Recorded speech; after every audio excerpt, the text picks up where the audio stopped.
BBA, BCA, BCom computer కోర్సులో 100% placement లభించే ఏకైక డిగ్రీ కాలేజ్ కూకట్పల్లిలోని i3 డిగ్రీ కాలేజ్ 8367215215. నమస్తే గురుగారు. శ్రీమాత్రే నమః. శ్రీమాత్రే నమః. గురుగారు, పౌర్ణమి, అందులోనూ హోలీ పౌర్ణమి. సో ఈ రోజు ప్రాముఖ్యత, విశిష్టత గురించి ముందుగా కాముడిని కాల్చుకుంటామే, ఇంట్లో ఉన్న పాతనంతా తీసుకొచ్చి పెట్టేస్తాం. కానీ అందులో యూస్ఫుల్, నాట్ యూస్ఫుల్ థింగ్స్ కూడా పడేస్తున్నారు. దానికి ఒక లక్షణం ఉంది, దానికి ఒక విధానం ఉంది కదా. అదొక్కసారి ముందుగా మనం గుర్తు చేసుకుంటే మళ్ళీ మన పాత రోజులు వచ్చేస్తాయేమో. అవునమ్మా, అంటే యాక్చువల్గా మనకి శాస్త్రంలో చెప్పింది ఏంటంటే హోలీకి అండ్ అదేవిధంగా భోగికి ఇంట్లో ఉండేటువంటి ఇంక ఇది పనికిరాదు అని అనుకునేటువంటి ఏదైనా దోషం ఏర్పడినటువంటి దాన్ని తీసుకుని అందులో వేసేయాలి. అంటే అదే కదండి గురుగారు, జ్యేష్ఠాదేవి అంటే ఆ బ్యాడ్ని తీసేయడమే కదా. అంతే కదమ్మా. ఇప్పుడు మనం వస్త్రాలు ధరిస్తాం. ఇప్పుడు బెదవాళ్ళంటే పాపం వాళ్ళకి లేక చిరిగినవి కట్టుకుంటారు. ఉన్నవాళ్ళైనా కనీసం చిరిగిన వస్త్రాలు కట్టుకోకూడదని చెప్తుంది శాస్త్రం. కొన్నికి కన్నాలు పడ్డము అట్లా ఉంటాయి, ధరించకూడదట. ఇంట్లో అట్లాగే విరిగిన వస్తువులు, పాడైపోయిన వస్తువులు మనం వాడట్లేదు, వాడితే వేరు, మళ్ళీ దాన్ని రిపేర్ చేసుకుని వాడే అవసరం ఉందండి, మాకు నీడ్ అవసరం. కొంతమంది బీదవాళ్ళు ఉంటారమ్మా, వాళ్ళు దాన్ని రిపేర్ చేసుకుని వాడతారు, వాళ్ళ గురించి నేను మాట్లాడలే.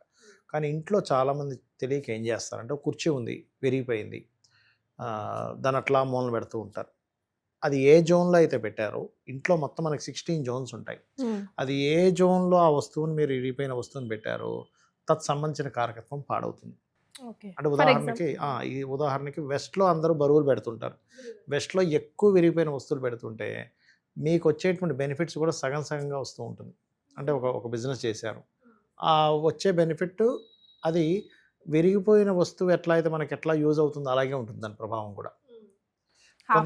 కొంతమంది నేను ఒక చిన్న కేస్ చెప్తా, అంటే ఇప్పుడు విరిగిపోయిన వస్తువుల గురించి వచ్చింది కాబట్టి. ఒక వ్యక్తి చాలా టాలెంటెడ్, ఆయన ఇంటికి వాస్తుకు వెళ్ళినప్పుడు బయటికి కనిపించట్లేదు దోషం ఎక్కడా కూడా. ఆయన ఏమంటున్నా అంటే, లేదు సార్ నాకు ఎప్పుడు ప్రమోషన్ అనేది చాలా ప్రాబ్లమాటిక్ అవుతుంది, ప్రతి కంపెనీలో నన్ను అప్రిషియేట్ చేస్తారు, నేను మంచి ఇది ఇస్తాను, కానీ ప్రమోషన్ దగ్గరికి వచ్చరికి ఏదో ఇబ్బంది పడుతుంది. అంటే ఏమి ఫాల్ట్ వస్తుంది అని చెప్పి చూస్తే పైన మనకి బాత్రూమ్ పైన అల్మార్ అలా ఉంటుంది, అది తీస్తే లోపల విరిగిపోయిన కుర్చీ ఉంటుంది అక్కడ. సీట్ అనేటువంటిది ఏంటంటే వాళ్ళ పొజిషన్ అది ఇరిగిపోయింది సౌత్ వైపు ఉంది. సౌత్ ఈజ్ ది కారక ఆఫ్ మనకి ఎవరికైనా ఇంట్లో కనుక సౌత్ జోన్ పాడైందంటే, పాడవడం అంటే ఎట్లా అంటే అక్కడ బాత్రూమ్స్ పెట్టడం కానీ, లేకపోతే అక్కడ కలర్స్ బ్లూ కలర్స్ వేయడం కానీ, బాగా పెరగడం లేదా బాగా తగ్గడం కానీ సౌత్ జరిగితే, తగ్గితే ఏం కాదు కానీ ఎక్కువ పెరగకూడదు సౌత్. ఏమవుద్దంటే ఆ ఎనర్జీ పెరిగిపోయి, లేకపోతే ఇప్పుడు నేను చెప్పినట్టుగా విరిగిపోయిన వస్తువులు పెట్టడం కానీ జరిగితే ఏమవుద్దంటే మీకు కెరీర్ మీద ఎఫెక్ట్ పడుతుంది. ఎవరికైనా కెరీర్లో బాగా ఎఫెక్ట్ ఉందనుకునేవారు చిన్న టిప్ చెప్తా. గ్రీన్ బల్బ్ ఉంటుంది, సౌత్లో పెట్టి చూడండి గ్రీన్ బల్బ్, మీ కెరీర్లో డెవలప్మెంట్స్ పెరుగుతాయి. సౌత్లో బ్లూ ఉంటే డెవలప్మెంట్స్ పెరగవు, గ్రీన్ ఉండాలి, ఎందుకంటే అది ఫైరీ ఎలిమెంట్ సౌత్ అనేది. అంటే మన బెడ్రూమ్ లోనా లివింగ్ రూమ్ లోనా? కాదమ్మా, బెడ్రూమ్ అనేది సౌత్ వెస్ట్ వస్తుంది, బెడ్రూమ్కి కిచెన్కి మధ్యలో south centre green bulb, green light లేదా వాల్స్ కొంచెం గ్రీన్ ఉండేలా చేసుకుంటే అది ఫైరీ ఎలిమెంట్ కాబట్టి ఫైర్కి ఎయిర్ సపోర్టింగ్ ఎలిమెంట్ అవుద్ది.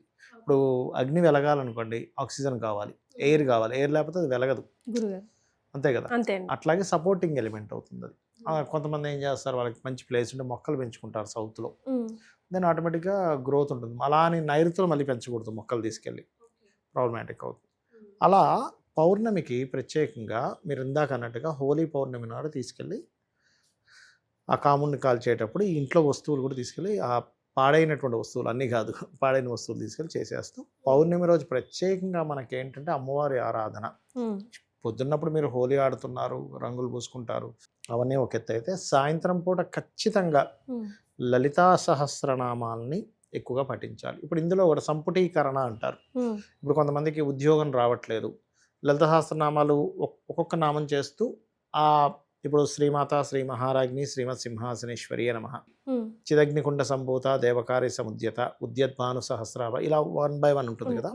ఇలా చెప్పేటప్పుడు శ్రీమాత శ్రీ మహారాజ్ని శ్రీమత్ సింహాసనేశ్వరి మధ్యలో ఓం మాణిక్య మకుటాకార జానుద్వై విరాజితాయ నమః, మళ్ళీ అట్లా 1 by 1 చేస్తూ మధ్యలో ఆ లైన్ పెట్టి మళ్ళీ నెక్స్ట్ లైన్ అలా కనుక చేసుకున్నట్లయితే. మీరు చెప్పిన సెకండ్ మంత్రం దేనికి సంబంధించింది గురుగారు? జాబ్కి సంబంధించింది. ఓకే, అంటే అది ఇంకొకసారి చెప్తే నేను డిస్క్రిప్షన్లో కూడా వేయించాను. జాబ్లో కనుక ఇంప్రూవ్మెంట్స్ రావట్లేదు, కొత్త జాబ్ దొరకట్లేదు, జాబ్లో సరైన ఎదుగుదల లేదు అనుకునేటువంటి వారు 2 నామాలు ఉంటాయి. అందులో ఒకటి ఫస్ట్ లైన్ ఇది శ్రీమాత, శ్రీ మహారాజ్ని, శ్రీమత్ సింహాసనేశ్వరి. ఇది ఫస్ట్ జాబ్ రావడానికి. కానీ ఉన్న జాబ్లో ఇంప్రూవ్మెంట్స్ రావాలి అంటే కనుక ఓం మాణిక్య మకుటాకార జానుద్వయ విరాజితాయే నమః ఇది చేసుకోవాలి.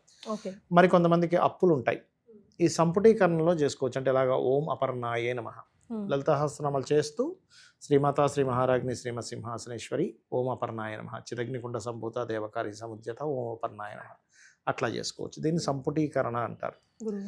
అలా చేసుకుంటూ చేసుకోవచ్చు. లేదా సింగిల్గా ఓం అపర్ణాయ నమః మంత్రం కూడా చదువుకోవచ్చు. అంటే ఇంకొంచెం ఎక్కువ పవర్ అనమాట. ఇది సంపుటీకరణ చేస్తే ఎక్కువ బలం ఉంటుంది, ఇంకొంచెం ఎక్కువ బలం ఉంటుంది అనమాట. అలాగా ఒక్కొక్క దానికి ఒక్కొక్క మంత్రం చేస్తూ పర్టికులర్గా ఈ పౌర్ణమి వచ్చినప్పుడల్లా కూడా ఏంటంటే మీరు లలిత చదువుతూ శనివిడి గనక నైవేద్యంగా పెట్టి ఇంట్లో పిల్లలకి ఇస్తే చిన్నప్పటి నుంచి మెచ్యూరిటీగా ఉంటారు పిల్లలు. కొంతమంది చూడండి తొందరగా చిన్న విషయాలకు బాధపడిపోవడము, అంటే తట్టుకునే శక్తి వస్తుంది. ఈ పౌర్ణమి చంద్రుడు ఉంటాడు కదా, చలివిడి, ఇంత చలివిడి చక్కగా మా ఇంట్లో ఇప్పటికీ చేస్తుంటారు. మా నాన్నమ్మ అయితే మేము చిన్నగా ఉన్నప్పుడు చేసేది. ఇంత చలివిడి చేసి 2 అరటిపళ్ళు ఆకు, ఒక దీపము, అగరబత్తి ఇవన్నీ వెలిగించి అమ్మవారికి నైవేద్యంగా పెట్టి లలిత చదువుతారు. ఆరు బయట కానీ బిల్డింగ్ మీద కానీ బాల్కనీలో చంద్రుడిది పడేటట్టుగా చూసుకొని ఆ కిరణాలు పడేలాగా పెడతారన్నమాట. పెట్టినప్పుడు ఆ చంద్ర కిరణాలు చంద్రమా మనసో జాత అంటారు. అంటే చంద్రుడు మనసుకు కారకుడు. ఎవరి జన్మజాతకంలో అయినా చంద్రుడు కనుక పాడైతే ఏమవుతుందంటే వాళ్ళ లైఫ్లో చాలా ఇబ్బందులు పడుతూ ఉంటారు. స్ట్రెస్ఫుల్ లైఫ్ ఉంటుంది, చాలా స్ట్రెస్ఫుల్ లైఫ్, చాలా ఇబ్బందులు పడుతూ ఉంటారు. ఓకే, సో ఈ చంద్రుడికి సంబంధించిన రెమెడీ కూడా జరుగుతుంది ఇందులో. జరిగినప్పుడు ఏమవుద్ది, మానసిక రుగ్మతలు పోవడం, వీళ్ళకి మనశ్శాంతి ఉండడం. మనం చూడండి అన్నీ ఉన్నా నాకు మనశ్శాంతి లేదు, అన్నీ ఉన్నా నాకు మనశ్శాంతి లేదండి అంటూ ఉంటారు. ఆ మనశ్శాంతి అనేటువంటిది వీళ్ళకి లభిస్తుంది. ముఖ్యంగా ఈ హోలీ పౌర్ణమి రోజు ఎవరైతే చేస్తారో అది. సో హోలీ అంటే మనం జనరల్గా ముందు రోజు కామును కాల్చుకోవడం, ఆ తర్వాత హోలీ రంగులతో ఆడటం అది మాత్రమే తెలుసు. కానీ ఈ రోజుని ఇలా గురుగారు చెప్పినట్టుగా సింగిల్గా కానీ లేకపోతే లలిత సంపుటీకరణతో చేస్తే కనుక అనంతమైన ఫలితాలు వస్తాయని డెఫినెట్గా చెయ్యండి. ముందు రోజులంతా మనవే, అంతే కదా గురుగారు? శ్రీమాత్రే.